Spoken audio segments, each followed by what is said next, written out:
other show, Blackout, an influencer recession.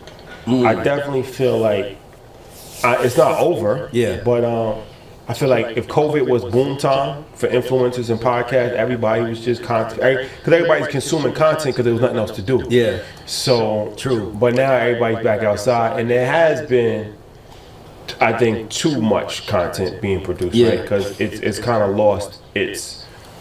Anything that happens if it gets oversaturated, it's not the same anymore. Sure. It's a little diluted now. So, Well, first things first, you guys weren't the first ones on the block, right? I know I know EYL wants to promote themselves as pioneers of this whole financial influencer niche, right? But you guys actually weren't the first ones on the block.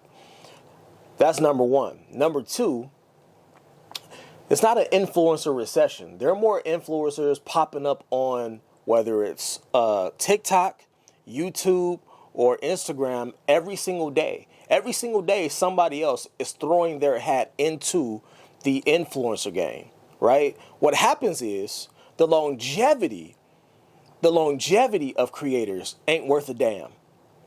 Because y'all get in here and then they find out that the money isn't what they thought it was going to be, or the engagement isn't what they thought it was going to be, or they're not as personable as they thought they would be, or they're not as entertaining as they thought that they would be. This clown right here, they have been in the game. They came up in the 2020 boom era of YouTube when we had an influx of money in the economy. Everybody was looking for ways to spend that money. And it just so happened that they came on, it was the right place, right time for EYL. That's when they took off. Because their content on its own is absolutely boring. I don't know if y'all have ever seen or watched an EYL segment, but it's boring. You got to sit, it's nothing exciting is happening, right? Right? Troy and Rashad, they're not too, as much as Troy and Rashad, they try to be, or at least this guy, as much as he tries to be entertaining and kind of flashy and flamboyant, it doesn't really translate to the YouTube game like that. But they hit at the right place, right time. So they took advantage of it. Kudos to them. But what has happened is, these guys, Earn Your Leisure, has over 1 million followers. Hold on. Let me pull this up.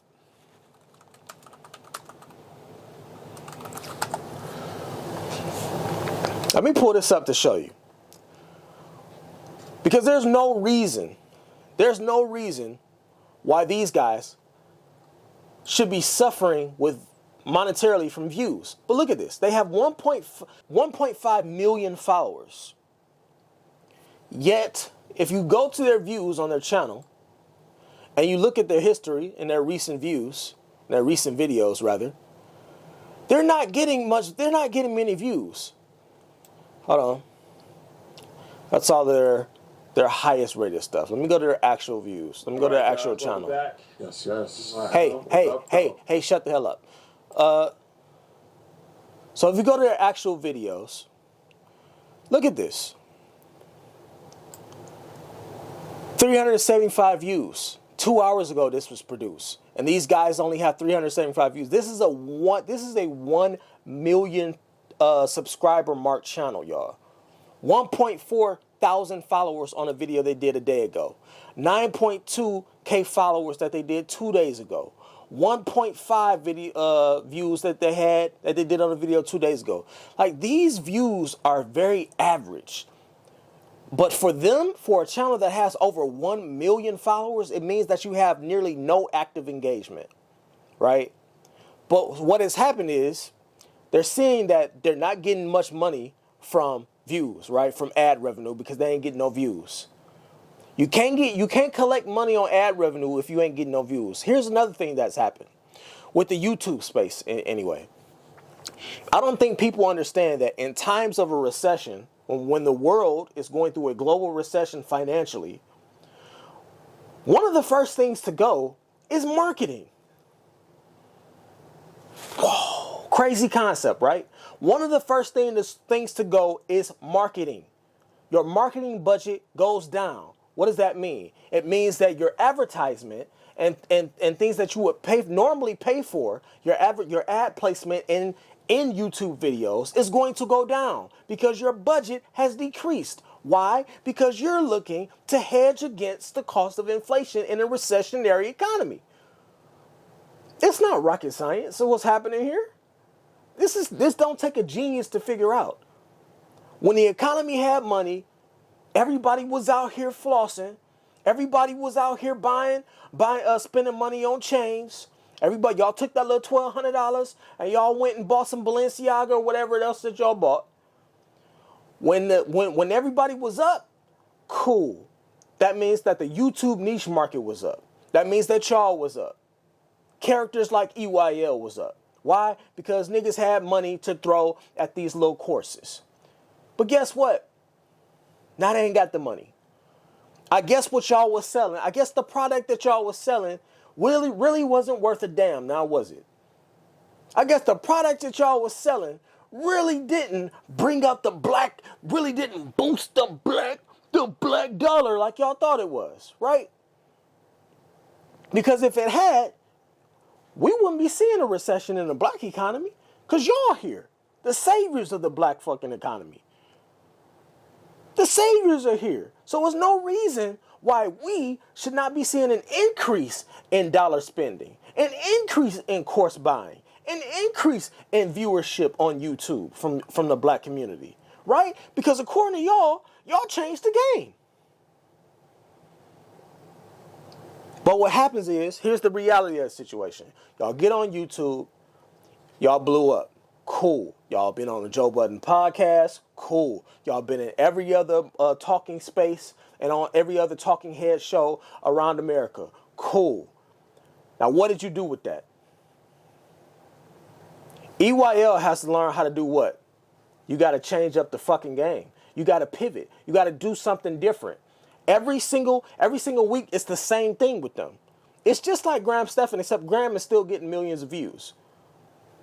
Even Graham has tried to change up some of his videos recently. You know, he's got the video where he's out in California, like, what's going on with California? And he's actually getting out and creating different content. So even Graham figured out, I got to do something different here. Right? It's the same with y'all. You're not. Why do y'all think that why do you think that you're somehow protected against having to switch up or change up your content or change up the way that you produce content and the way that you appeal to your audience? You're not. Why do y'all think y'all so special? No, that's not the case. It's not an influencer recession. There's more influencers out here than ever before. There's more people jumping on YouTube and jumping in on Facebook and jumping in. And I see every other week it seems like, or every other month it seems like, I see a new comedian that's done blew up on Facebook or blew up on Instagram. There's people out here getting it. So it's not a recession. I do not think that it's an influencer recession. That's not the problem.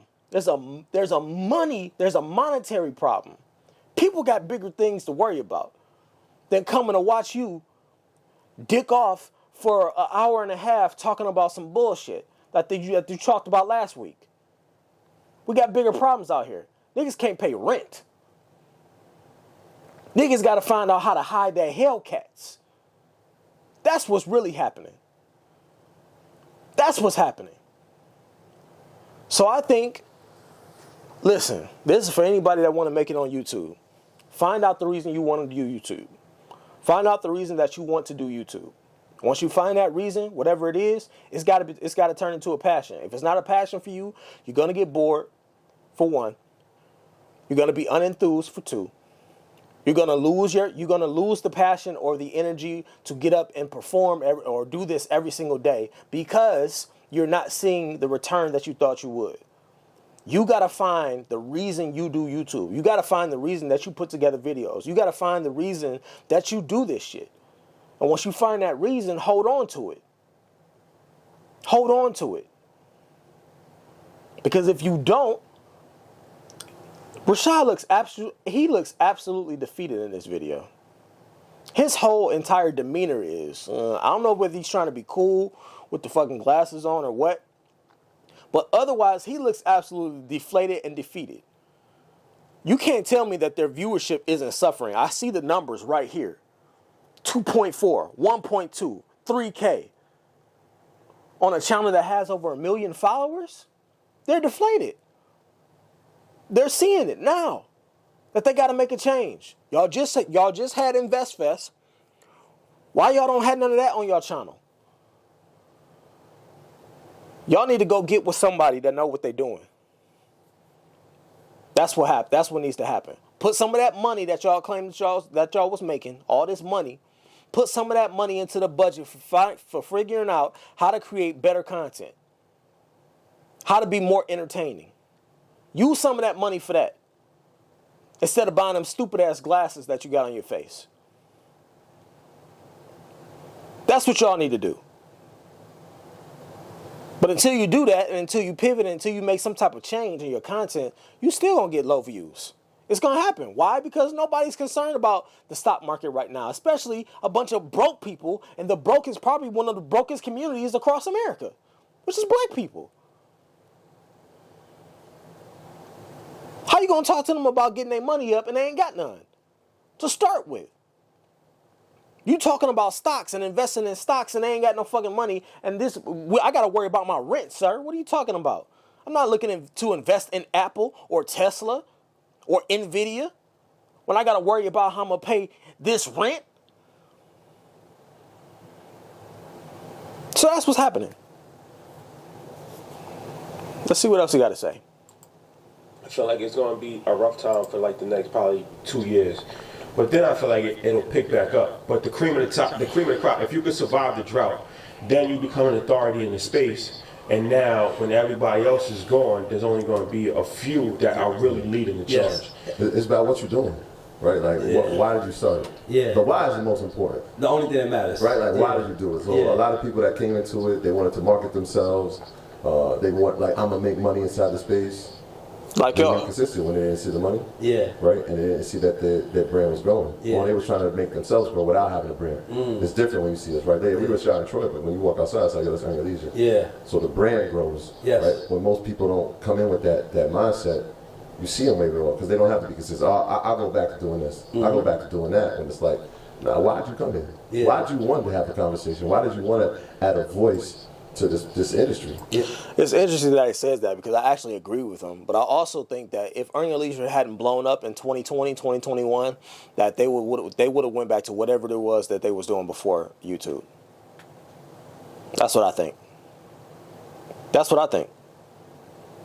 I think that if Earn Your Leisure hadn't blown up in 2020 and they hadn't taken off, that they would have went back to whatever it was that they was doing prior to this.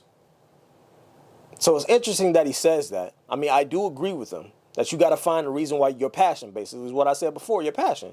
Or why you do this? Why did you want to do YouTube? You wanted it for the money? You wanted it for the clout? You wanted to get recognized? You wanted to meet other people more or influential people that you like? You wanted to build connections and relationships? You got to find your reasoning.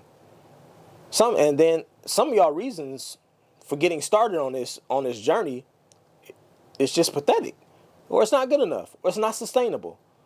There's not an influencer recession. Y'all just lack creativity and y'all got to change up y'all flow. See y'all in the next one.